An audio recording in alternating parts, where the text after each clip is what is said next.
Good morning, good afternoon, good evening, everybody, and welcome to Scottish Football Daily. And I do not know about you, but I am knackered.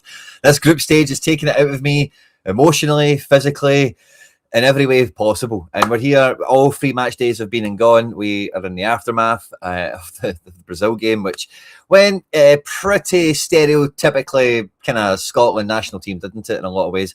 In the stream today, we're going to break down the game a little bit. I've had some difficulties with getting the highlights into the software and all that kind of stuff. And I kind of mainly, I didn't really want to spend much time on the highlights anyway, if I can be honest. I was mainly hoping, or not hoping, but layout for the show was to go through the 3 games in total, because they tell a story, and, the team and Steve Clarke today rightly coming in for a lot of criticism today. But, there's a lot of grey. There's a lot of grey in the situation is how I would say, so we'll get stuck into it. Where does the blame actually lie? What was Steve Clarke's actual mistake that he made, all that kind of stuff. I really want to quantify that. I really want to chew that over with you guys. Get involved if you're watching this live and loud, and get into the live chat. I'm cooking as well, Donny Tiny Hands. It's when the weather's so hot like this and you're knackered, it's just so easy to be lazy, which is kind of half the reason why I'm doing this now, because I was like, let's just do it early. Let's just go do this quickly, and we'll do it live and loud. We'll catch you guys here as well to get your thoughts and feelings. I have just jumped on real quickly, and I'm aware I've left like doors and windows and stuff open because it is so hot. So if you do hear any background noise coming through your headphones or anything like that, please let me know, and I'll just quickly run and close some doors and windows and stuff. It's no problem on my end. As long as you guys can hear everything okay. I'll move the mic a wee bit closer. And yeah, last night, where to start, I suppose, is probably the real question. We'll talk about Steve Clarke. We'll talk about individuals. Let's just start with the game, and we'll just try and kick that around a little bit to get us moving, and then I'll get into the body of everything I've kind of laid out here today. I can just hear a big plane flying through my window basically at this point. So the team was basically what I previewed on the channel a few days ago, thinking about looking at the opposition, how do we stay in the game, and how do we try and score a goal? Quite simply, just football stuff, as it kind of goes. With the main exception being Shankland starting this game over, for me, Shea Adams, which I thought was a bold decision. But when you see, the clear game plan that we'd tried to bring to the match in terms of how the midfield was built out, we had Robbo cheating high and wide early stages, first half. Obviously, he only played 45 minutes. And, off the ball, we kind of got little bits of what I hoped was going to be the game plan for this one. You have a striker that can stay on the back two. You give McTominay a lot more license to be another forward as well. And then with Doak, you've got that pace to get up the pitch. Sure, on occasions, it'll be McGinn and Robertson on the left. But for the most part, if in doubt, go right. Is kind of it should be basically the mantra of the plan. So on paper, I thought it looked quite good. And the first couple of minutes aside, when does the goal go in on the 7th minute? Outside of that, the way Brazil were playing cat and mouse with us, in the sense of like they let us have the ball and they let us like get high up the pitch before then kind of springing into action. Until they sprung into action and caught us with our pants down, as it were, at that time, I thought, wow, Brazil are giving us a lot of credit here. Brazil are treating us like a proper World Cup opponent. So I got into a false sense of security for half a second there, going, wow, like they're taking this really seriously. But as soon as I felt that, or I thought that, I think the players maybe felt something similar. And between McKenna and Hendry, Hendry kind of gets out of jail, doesn't he? But it really did epitomise really where the weakness is in the team, which is the defence. We all like the midfield to a greater or lesser extent, depending on your opinion on some individuals. And I'm even seeing Robertson getting brought into the conversation. But, there's plenty of, out of the 11, there's probably like a solid 7 to 9 of them that most Scotland fans are kind of set and agree on. Yeah, he's our best guy for the job and that kind of thing. But the main problem is in defence, and we've really seen that. Now, I did say Shankland was a big surprise because really, in the preview, anyone that's ever watched Lawrence Shankland, and, a part of it coming into this game is unknown. This is the highest level football match he's ever been involved in. So if Steve Clarke's seen enough in training and in preparation, has got enough confidence that the team could have functioned to feed him, then that's his choice to make. And but I think you really did see on the pitch that it's not even physicality, because he's a strong guy and he's got an engine. Like, he doesn't, like, you know, get knackered after 10 minutes and he needs to get subbed off or anything, but he just isn't mobile. He just doesn't cover ground quickly enough. And then when he does, for a centre forward, again, we'll talk about Shankland later. It's not really the big deal of him individually. It's more how we kind of worked and how we used with it. But McKenna, I felt quite similarly about, because defence, like, is something that needs to be coherent. Defence is something that needs to have harmony and synergy and all that kind of stuff, understanding between it. Now, Hendry, McKenna, Hanley, all these guys have played for Scotland over the last couple of years in various combinations. I've got no doubt that, you know, like, that there is like a working understanding between these guys. But McKenna, I know from just the stuff I do in general terms with world football and whatever, he had a good season in Croatia, McKenna, don't get me wrong. Number one, it's not a great division, especially if you're at Zagreb. It doesn't really say too much. And number two, he had injuries. He didn't play the full season. He was in and out, and he arrived to camp injured and hadn't actually played yet. So for him to come in and start, I did raise my eyebrow on that. And I thought, hey, Hanley made a big mistake in the last game, and if he likes McKenna and he wants to go for him, I heard lots of you guys in the comments and in the live chat saying McKenna's going to play for various reasons. Maybe you thought Clarke likes him, and maybe you thought he should have played over Hanley because Hanley's not got many fans. But bringing a defender in out of the cold versus a guy, in fair enough, Hanley didn't get rave reviews from everyone uniformly.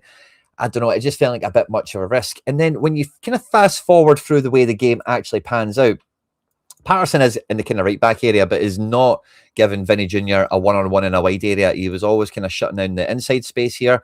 And I think Patterson did actually a pretty clean job, to be honest with you. He's very forgettable in the game, which I think is a good thing for Patterson in the role he was playing. But when you see how high we were trying to cheat for Robbo, Doak was clearly doing the Doak role that we expected from that.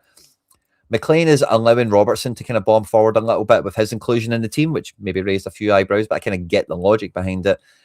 But if this is the plan, I don't know how Kieran Tierney doesn't start this game in here at left centre-back. It really doesn't make any sense to me. It might look kind of ambitious on paper to play like a, pardon the expression, but like a Wilfred Nancy kind of back three of two full-backs and a centre-back against Brazil. But I think when you see the deficiencies that McKenna ultimately had for the goal and some of the other build-up play parts and the mistakes that came in the game, you're not going to get that from Tierney. And as much as I'm saying, if in doubt, go right. If you were to play Tierney, it could have been very much, again, maybe we're part. Again, I understand the difficulties you would have with putting Tierney in here, because off the ball, you do want to form a back four.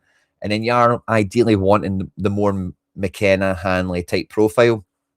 But again, I think you compensate around that rather than just not play Tierney altogether. I'm not even too sure at this point why Robertson even came off at halftime. Was that an injury thing? And I wouldn't be surprised if it was like preordained that this game was going to be 50-50, Robbo and Tierney in at left back. And I'll get to more about what I mean on that in a second. Brazil were very much Brazil. I don't think, when they turned the ball over and when they had possession of the ball, there wasn't really much of a surprise. The front three were creative, dropped in at different pockets, linked up really well. Bruno G had a really strong couple of spells in the game. And between him, Paqueta and Casemiro, not mobile either. But when you get close to them, they're really tough guys to get away from. I do think McGinn did quite well in that regard. Whenever he was on the ball, he was normally quite secure in possession and would at least be able to release the ball for someone else. Sometimes it was like a hit and hope for Doak. Sometimes it was a lost cause with somebody else, maybe in a bit of a bad position, whatever. But I really do think that in this game, the game plan has to be when we attack. Now, I don't think you could have went into this game as Steve Clarke expecting the passages of play that we actually got in the first half. Like I say, for a moment, it did look like Brazil were treating us like a proper World Cup team, So I don't think you could go into the game imagining that there were going to be that cat and mouse and the real Ancelotti kind of experience coming into the game there. But you do go into the game expecting at some point we're going to get the ball and run towards goal, right? And how are we going to do that and who's going to be involved in it? And if you're going to start Lawrence Shankland, and Gannon Doak kind of comes into this factor as well, you're expecting that at times, and we've seen this very plainly in the game, and I kind of lost track of who it was at times. It might have been Ferguson, it might have been McLean, but off the ball, we dropped into a bit of a 4-1-4-1 for the most part.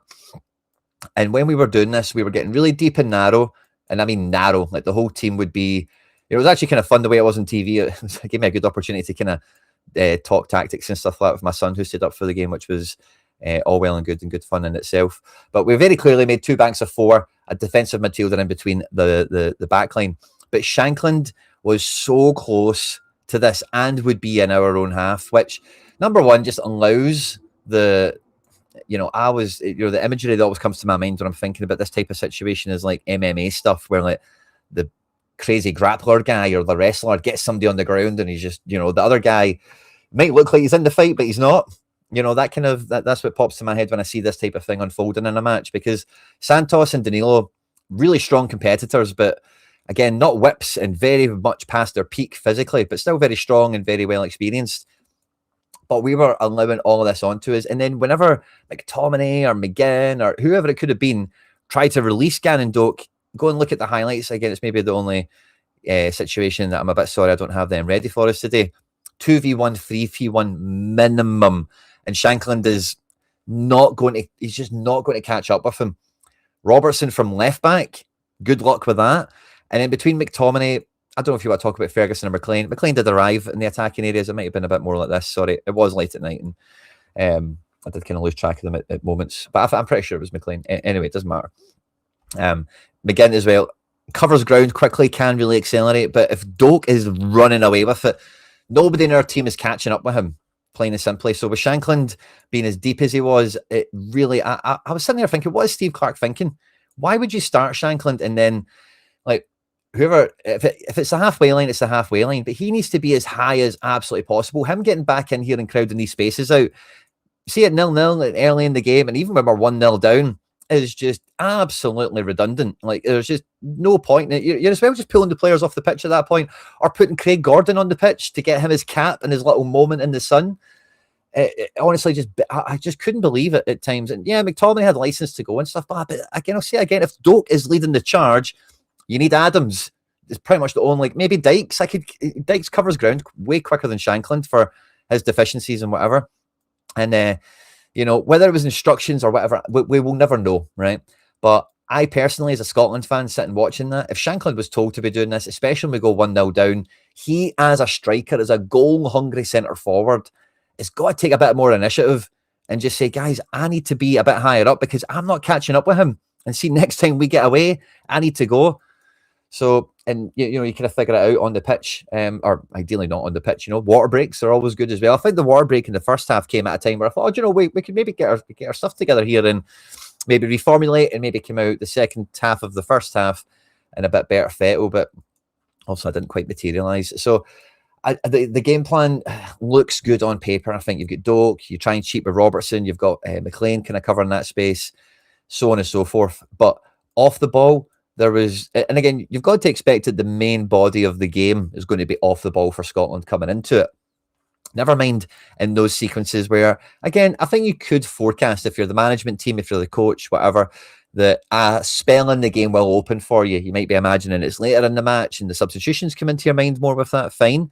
But you do imagine that, okay, at some point you will have the ball for a minute. And what do we want to do? We want to give and go here. We want to get two guys into the box. We want to get a third guy on the edge, whatever it might be. I just didn't see any of that. We were doing olays. Yeah? Way. Remember? And see when we did that? We got Brazil right into their box. We had Robbo up here, nosebleeding, turning and going back. We had Patterson up here, nosebleeding, going back. Nobody wanted to play the ball into the crowd. And that was absolutely, it was before the goal, wasn't it? The olays, it felt like it was kind of, the slap in the face that maybe we did for, doing that to Brazil early in the game. But it was like we didn't know what to do in possession. It was like, okay, like we're moving it around. Brazil are standing off us, which is maybe a surprise. Like I say, granted, it definitely caught me by surprise at the time. But all the same, they should know, right, Shankland, now you can get in there. You boys get in. And the plan is a wee give and go out here, get Robertson into a channel or get Doak in, whatever it might be, and make it happen. But we literally just olayed until the fans were like, right, we're either putting too much pressure on you and you don't know what to do anymore, or you actually don't know what to do. And everyone then just kind of like lifted an eyebrow and Ancelotti watched what was going to happen now. Okay, we've got all the ball you could ever ask for. Do something with it. And even then, couldn't get three guys into the box and find them. We just went back. So, like I say, on paper, it looked I really can't fault like the theory of what we tried to do here, but the application, whether it be from players, whether it be from instructions from the bench, again, we'll never know. It's just so wide of the mark. Like, I don't know how you play a target man and have him come back into midfield off the ball, or even like, see, even in these positions, you would see Shankland, like, as the rest of the team retreats back into the two banks of four with the defensive mid, as the rest of the team retreats back into that, Shankland as well is like going back onto Casemiro and beyond. He's coming off the defence, which we don't expect Shankland to press. That was something that somebody said to me on Twitter. You're not asking him to press, but he needs to stay up here and occupy their attention at all times and give all of these people really different decisions to make. And it might sound really, really small, but the margins of football at this level, as you see with the lapse in concentration for McKenna and Hendry, are those tiniest of margins. And if there's not a striker, like, these guys are going to go, cool, like, let's just go high and wide up the pitch and let's just take these all the way back into your own half. And then when we do run, do you know what? The centre backs can go all the way over and deal with it because there's nobody else to deal with. You know, it's like, and starting off with 10 men, it's just bananas, you know. So that for me was, and again, we made subs, we changed things up. I don't want to go a blow for blow throughout the game. I think the plan was, on paper, looked like, I get it. We're going to be deep. We're going to play McLean and Ferguson, shielded defence with two if we need to. And, you know, and we'll have the target man up there. So if Doak does get away, and he can get a wee cross into the box, Shankland can give maybe that toe. He can maybe just get in front of the guy at the front post or get that header on it, whatever. But no, he can't, because he cannot. Lawrence Shankland, I have never seen him in my life teleport. Have you ever seen Lawrence Shankland teleport? I've not, right? So I don't know how we expect him to teleport. It's not a plan, you know? So yeah, anyway, that's kind of where I'm at with the game. Brazil sucked us in and destroyed us, breaking fast and direct. You are spot on. Very much a surprise, by the way, for how like those opening passages of the game went, didn't it? And it was very Ancelotti, cat and mouse, you know, to a T. Ralston and KT made most of our chances. KT was a breath of fresh air, probably deserves a mention, because I've said it on the Scotland national team content we've did on the channel so far that, you know, if you wind back like 5 or 6 years when Robertson and Tierney were both like up and coming, Robertson was certainly the better complete left back of the two, but Tierney was unquestionably the better attacking force. Kind of leads me on actually to what we're going to do with the rest of the video, right? Because the Morocco game, we did start Tierney, and this was the shape that we started. So, you know, I'm going to be all over the place a little bit, but by the end of the stream, all the threads will come together, I promise, right? There's been a lot of chat from Steve Clarke in press conferences of we can use different systems, and we've showed that, and we've done that successfully. We've used the squad well, all that kind of thing. We played 4-1-4-1, I'm going to call it, against Brazil. The Morocco game looked like 5-4-1, or whatever you want to call this shape, right? In actual fact, it was a bit more like 4-2-3-1-ish, if anything, where Tierney was kind of left wing, but then off the ball was dropping into a back five again. It was a kind of weird double role that he had necessarily. So I don't know what you want to call this system, but again, one that was plainly different from the Brazil one, when we have Doak and Shankland, because we have Adams running the line. Patterson was a bit more right back in this game as well. And obviously it didn't, you know, the Morocco game, we don't need to go through that and the be all and end all of it. But we use different players. We play an absolutely different system.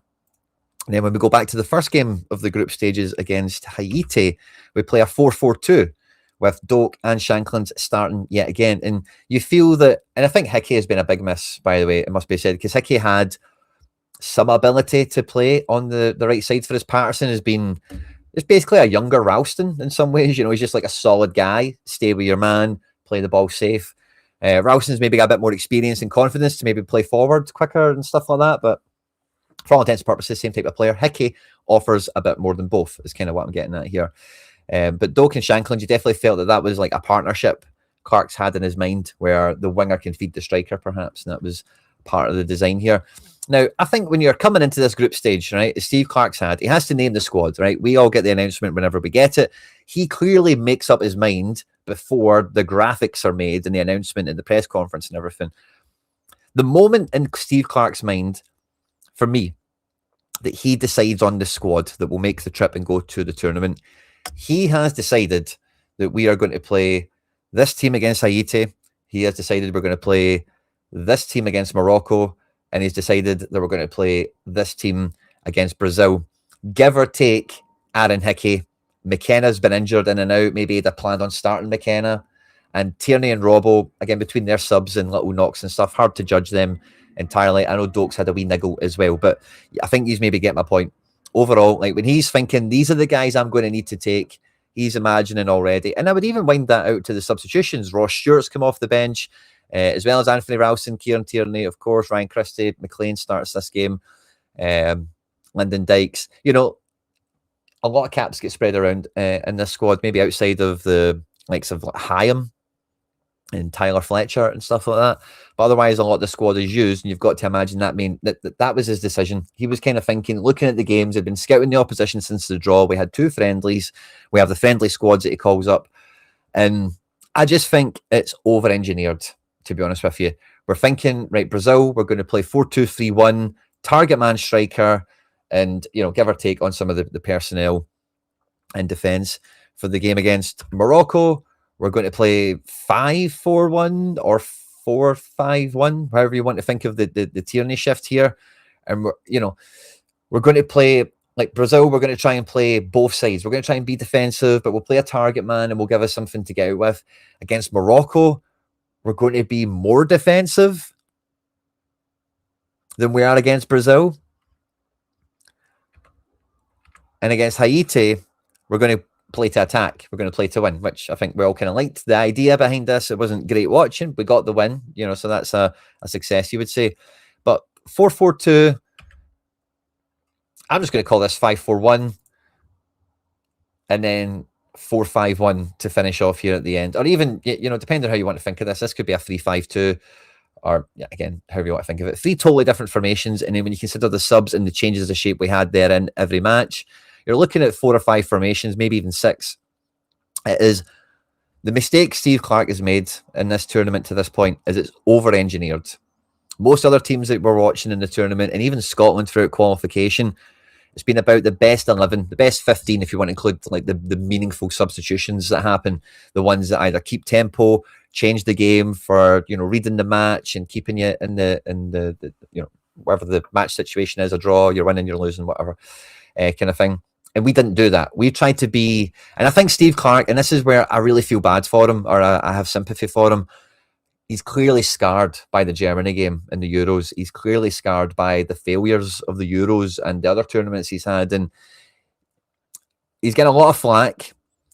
I think the man is wholeheartedly embarrassed by the result, by the goals that were given away, by how plainly stereotypical it was. It was like watching only an excuse in some ways, the back passes and the mistakes that were unfolding.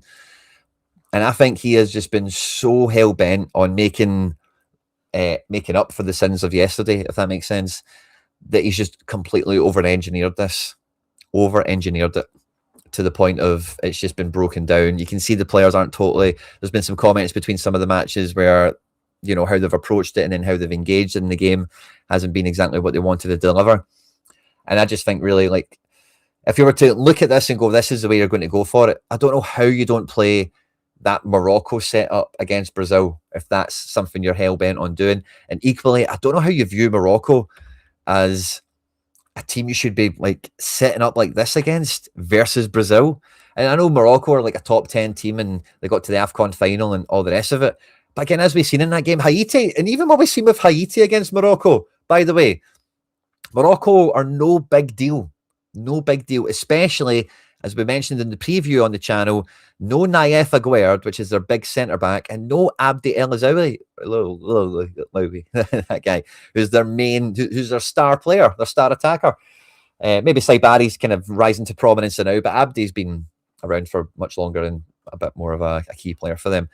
So, like, that's what I really kind of lose Scotland in this is I just think we've tried to be too clever. We've overthought it.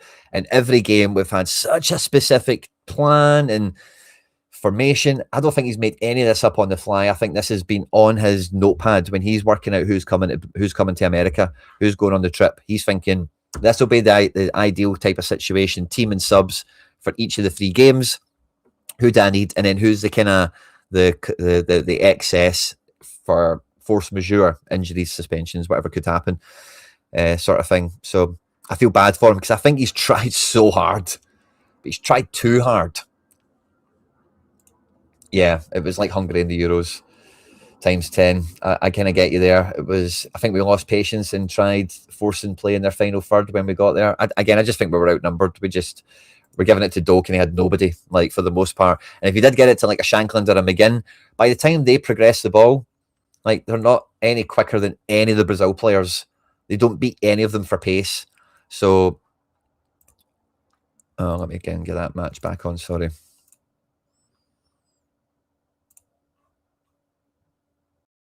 Or maybe it's not going to do it for me.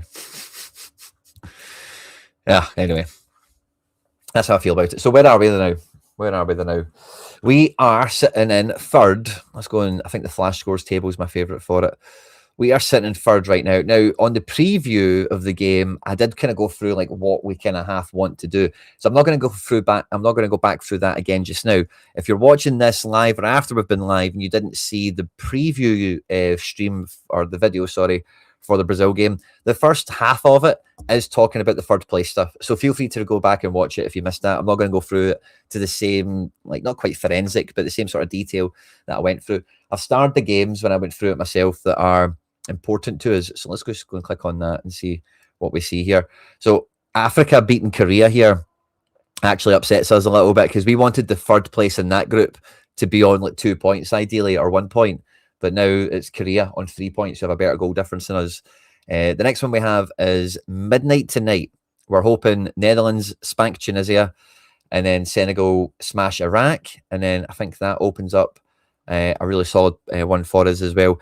And then we're really rooting on Spain and Belgium in a big way, but Uruguay have been minced. Spain are still on, they might, if things in the New Zealand-Belgium game, Spain could finish like third or something, if memory serves me. So next 2 midnights, I think the people on the TV said we need to wait to Sunday morning, and I think there's probably another match that comes into contention there as well.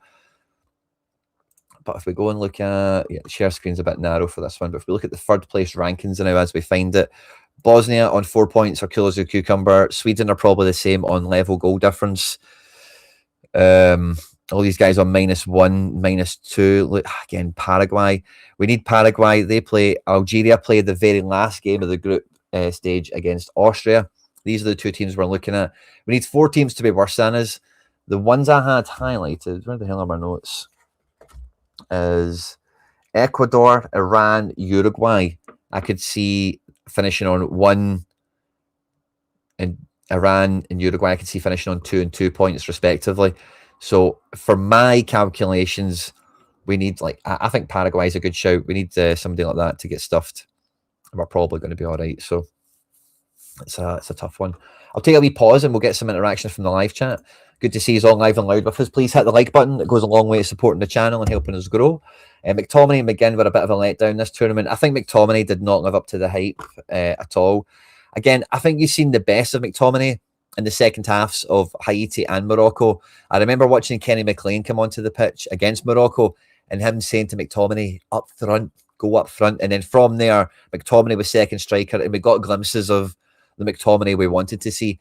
So I think, again, we can pull the tactics board back up. But I think McTominay was just, again, same sort of symptom as Shankland, just too deep. And yeah, McTominay in stages of the game, you're going to need more in these deeper areas to close out space and whatever.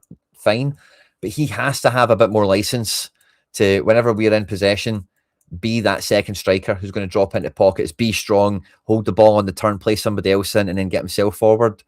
But again, we need pace to kind of assist with that. And again, we only need to be attacking with 3 guys to make this wholly better than what it has been. Again, you look at Haiti and all these other teams, these other teams that are plucky and get effective attacks on the go, minimum 2 players you need. You can't do it with 1, but ideally you're looking for 3. And if there can be a stage in the game where you get a 4th man involved, or maybe even better, a 5th kind of little section. Again, at times, when we did dominate the ball, you would see like this sort of defensive 5 type situation and a bit of an attacking 5. But Brazil just crowded us out and we didn't really have a clear style of play, is probably a good way of putting it.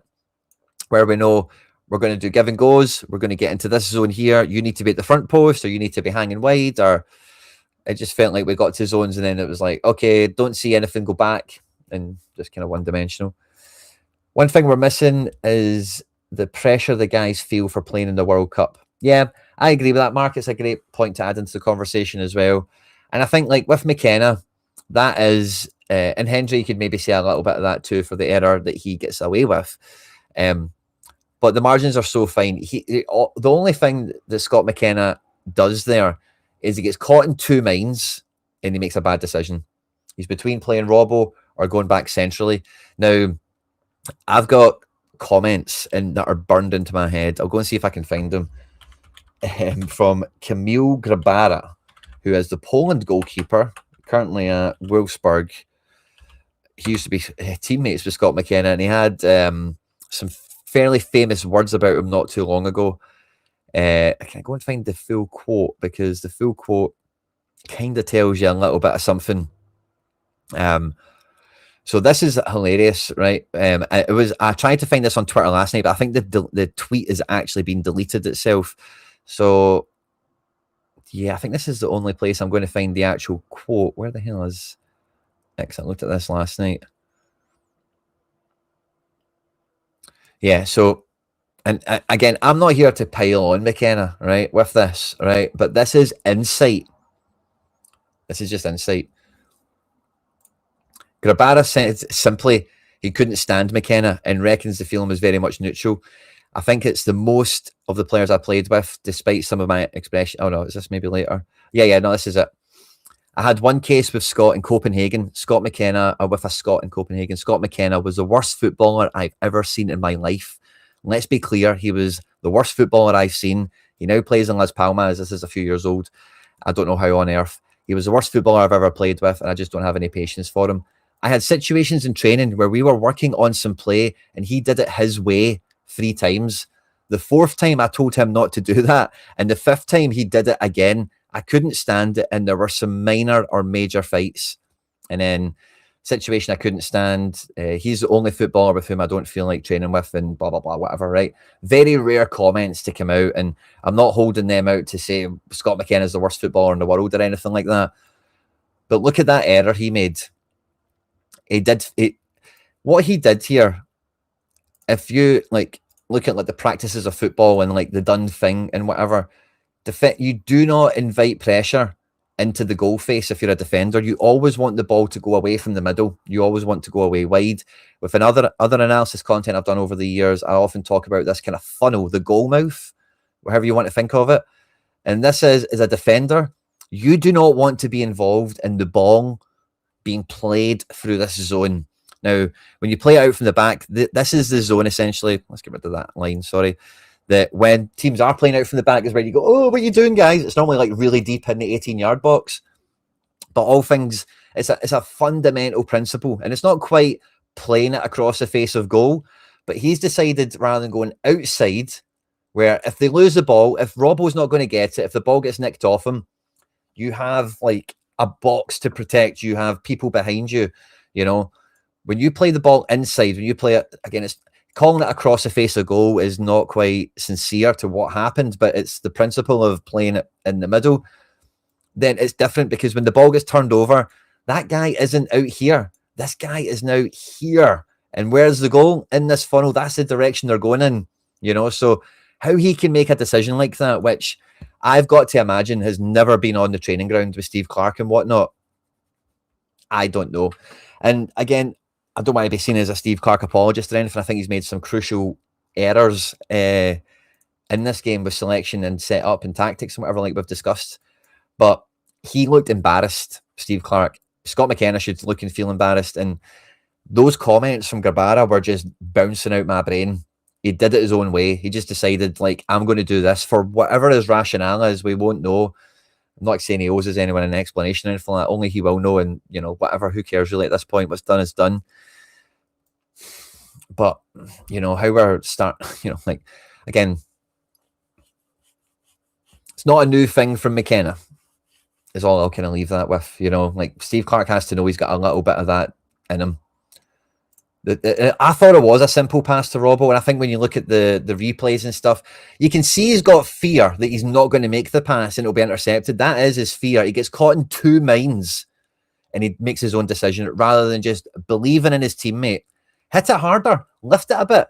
Robbo is, and again, he's coming in for some criticism. He's a Premier League level left back if you just want to keep it as basic as that.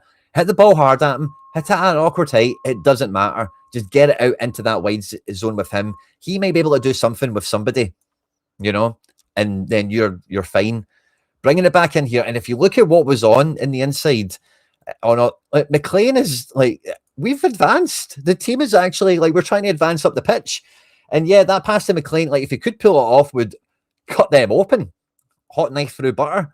But there's like three, the Brazil front three are blocking it, never mind one of the mids. And if you look at McLean trying to like recover back in to be available when he sees McKenna turn inside, it's a lost cause, you know? Trying to play out from the back with Gunn is a comical decision. Yeah, and like, it's one of those ones where, like, I don't think goalkeepers need to be Ederson to be able to play out from the back. Like, their job is to play football. They should be football training every day, passing the ball.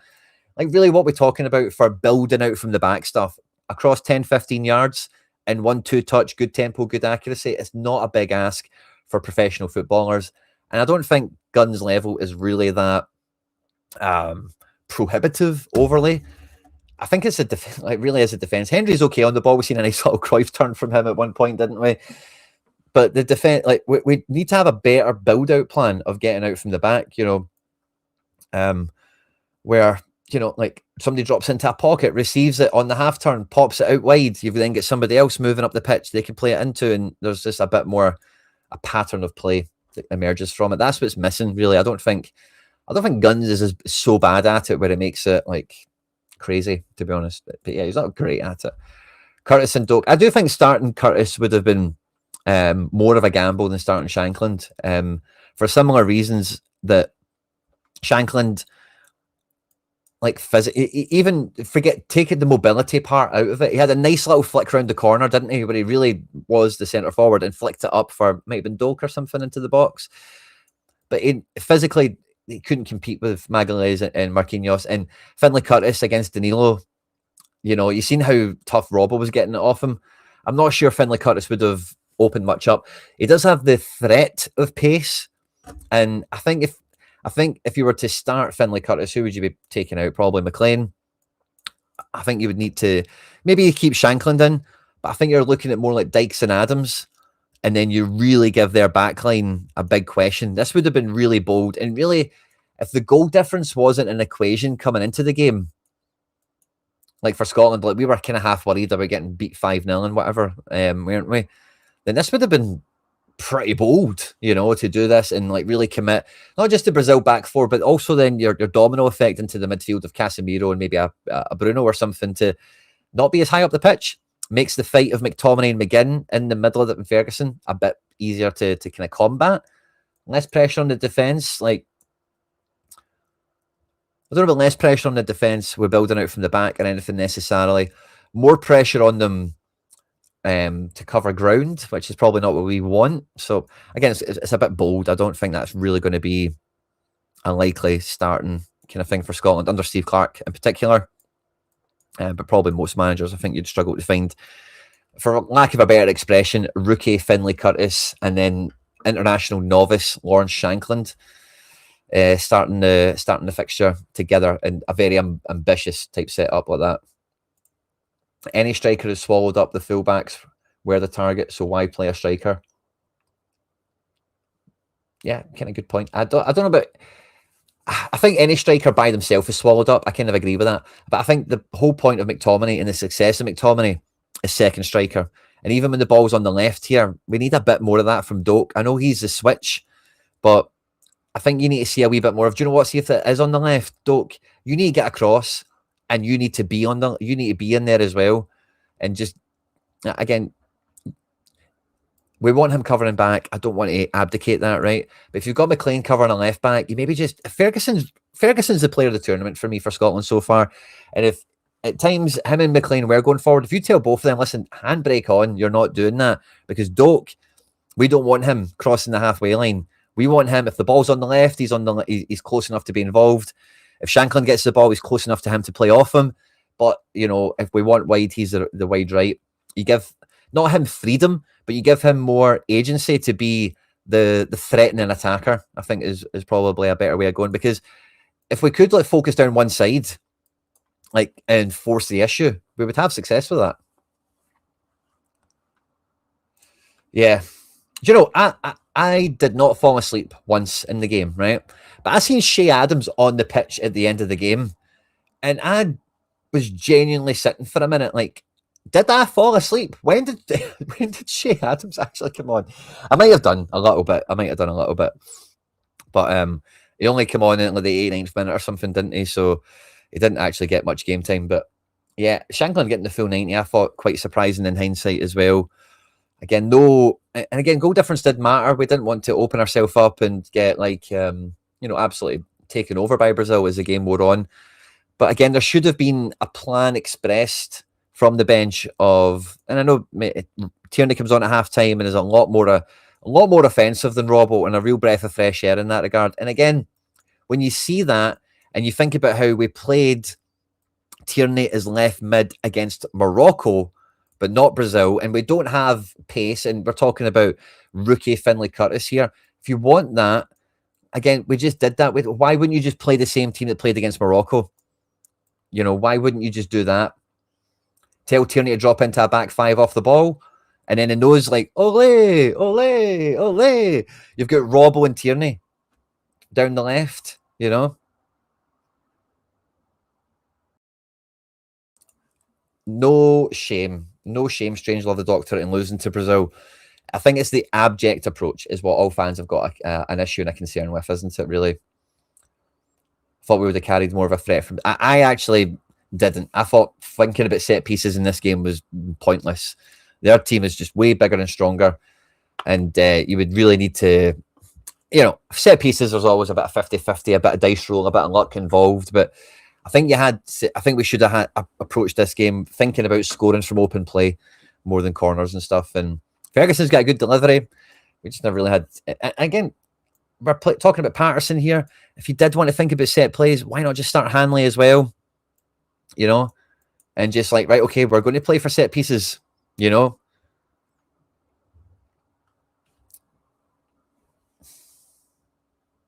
Oh, I'm just meaning in general. Yeah, sure. I think Dykes would have added a lot more. Yeah, like Dykes, again, for like he's a League One striker, I think, isn't he? He's playing for Charlton or something, or it might be in the English Championship, I forget. He's not a high-level guy, far from it, but he has proven himself in a Scotland shirt, unquestionably, has performed at this level, undeniably has done stuff for us, you know, there's no question about that. And even in this World Cup, he has vigour, he's vibrant. He might not be stronger than these guys, but I guarantee you, Dykes would have bounced off them a lot more than any other striker we could have played. You know, not just one individually. He would have been the best. I would have started Adams, but like I think Dykes has got a very good chance of starting this game on, you know, merit. So, third place. I think if we finish in third, we would be expected to play against Mexico. So Mexico are one of the host nations. Talking about playing in the heat and suffering against Brazil, I don't think that game would be any kinder to us in that regard. But Mexico are, I don't want to say a spent force, but they, you know, their best players are past peak, to put it like that. And they do have a good the Mexican team, Mexican league, everything in general is always like a pretty good level of like, it's kind of like this, it's kind of like Spain, but like, I was going to say, is it maybe akin to like Premier League to SPFL?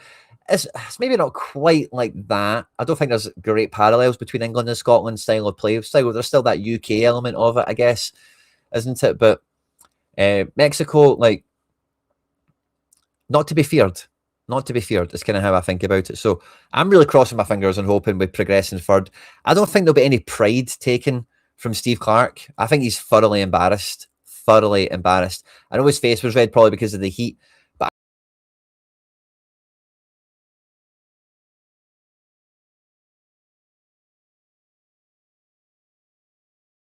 for doing that. Don't know what happened to my stream there. Hopefully we're all still here, but yeah. And I don't think and I'm sure maybe like as time rolls on, he might go, oh, well, we did do something, we did make history in that. But I don't think right here, right now, anytime soon, he is going to take pride out of finishing third. It is kind of like the best loser prize that we're up for the now. And I really hope that embarrassment that we all feel, but that Steve Clarke is wearing, manifests itself into the best effing team starts and we go out in the next game like there's nothing to lose. You know, the Denmark approach. This is the be all and end all. Every match should have been treated that way, really. And I think, again, the criticism of being too conservative with a small c in these matches is worthwhile criticism. And hopefully that thorough embarrassment, it clears his head. And this over-engineering, the overthinking that's went into the group stages materializes into, this is how we are going to play the last game. And we're going to put as many things right as possible. That is my hope. Well, you know, Welsh wouldn't have been bad. I've not seen this Dominic Hyam guy for Wrexham play ever. But how is he getting in the squad and not getting a look in potentially, you know? Do you think we'll get through? I'm on the fence, mate. I think the odds last night said 49.2%. And that's probably, it's a 50-50. Like, really, who knows? I expect Ecuador to finish on 1 point. I expect Iran and Uruguay to both finish on 2 points. The Czech Republic game and the Senegal game we're looking at with interest, as well as Australia. Yeah, nervy watch. Very, very much too slow, Mike Banner. Yeah. Is that Hyam? It's too slow? Sorry, or is it Scotland? Or is it me? It could be any of us. Spreadsheet football from game one all the way to the end of the group stage. Hopefully we go to war in the knockouts if we get there. Yeah, like I said, I think his heart's in the right place. I think the motivation's in the right place. I think the idea, the plan, I think it's born out of passion and desire from Steve Clarke, and I don't think there's any getting away from that. But I'll kind of just say it one final time. It's just over-engineered. It's been overfought, and then individuals have maybe let the cause down, and the plan that's been tightly built, carefully constructed, unravels. You know, and then that's why and he is coming in for a lot of criticism for these post-match. And I look at him and think, would I say the same thing? I can totally imagine how he feels. You know, like the first time he was being asked questions and he was like literally walking off the pitch, hadn't spoke to the players, hadn't been in the changing room, and he was just Scottish levels honest about it. And then last night being asked about the knockouts, there's no pride in talking about that. Isn't it? He would have felt, I see it like, I'm not going to stand here like an idiot and talk about let's go, or we're crossing our fingers for the knockouts. It's like, well, we're going home. We've been crap, you know. Very Scottish attitudes, you know. I kind of recognise that in him, that, you know, where it's all coming from. And I'm quite surprised that no one, and I'm not saying we should feel sorry for him or whatever, but I'm surprised that everyone is just like piling on him. He's arrogant, he's this, he's that, what a horrible person in the interviews. And yeah, he could have been a bit more courteous about, you know, his feelings and whatnot in the moment. But I have been a bit surprised by the uniform position the internet seems to have taken on him from where I'm sitting anyway. Japan to beat Sweden by 4. Yeah, that's a big ask. A big ask. Japan are good. But same as Suter. Is that Hyam? Aye. Should we have brought Miller when Gilmore out? That's not a bad shout, by the way, but I think you can see with the lack, Tyler Fletcher never got minutes. So I don't think in Steve Clarke's plan, those minutes were there. Because I'm glad you said that, because you sparked off a wee. Because I was thinking that in preparation for this video, if you know, that position was just a training partner, basically, or an insurance policy. If that spot in the squad was planning to get minutes, I think Steve Clarke's phoning Callum McGregor before the World Cup, and he didn't. He took the kid because he knows, and he didn't take Elliot Watt either, which is something I never really spoke about, and there was some noise made about, but not as much as I would have expected, actually. I think that tells you that he knew already, this player's not going to play in the World Cup. This is just somebody, Theo Walcott, you're just taking along for vibes and experience and an investment in the future kind of thing. So I like the Lennon Miller shout when Gilmore goes out, but I think he'd already made his mind up that Gilmore out just slots McLean into position a bit more comfortably for the minutes that he got in the tournament. Great point. Thanks for bringing that up. Scottish Times TV. I think I've just about caught up with all the chat. This is kind of all my aftermath reaction analysis of the game. I kind of really don't want to talk about it going forward. The next time we'll talk about Scotland will be when we decide, when our fate is decided, and we'll maybe just have maybe a little bit more of an organised post-mortem. Maybe not. We'll see how it goes. Maybe we'll just reference it in a video, because on Scottish football front, the Scottish football front, it is non-stop. It is, you know, it's always an expression I'm looking for, and I can never call upon it. Breathless, takes your breath away. I can't, but it always stops me in my tracks. So apologies. If you know what it is, drop a comment. Help me out here. But anyway, it's been stop, whistle, whistle, stop. Can't think of the expression, but you know what I mean. It's non-stop all the way. So I'm looking forward to picking up with that tomorrow here on Scottish Football Daily. Thanks to everyone that's tuned in live on Facebook and YouTube. Any social media, Spotify, Twitter, Facebook, whatever, you name it. If you search Scottish Football Daily and drop us a follow, a share, a like, a retweet, whatever it is, it goes a long, long way to supporting the channel and help us grow. The bigger we grow, the better content I can provide for you guys, with maybe better kit, better stuff, and, you know, maybe some bigger stuff as well, which might unfold as well. So thanks very much if you enjoyed the show, enjoy the content. Please do support it with everything you can. Doesn't cost a penny. Simple like and a retweet. We tap at the thumb. Enjoy the rest of your day. The weather's gorgeous. And yeah, we're crossing our fingers and toes, I suppose, for other results. Stay out of trouble, and I'll catch you on the next one.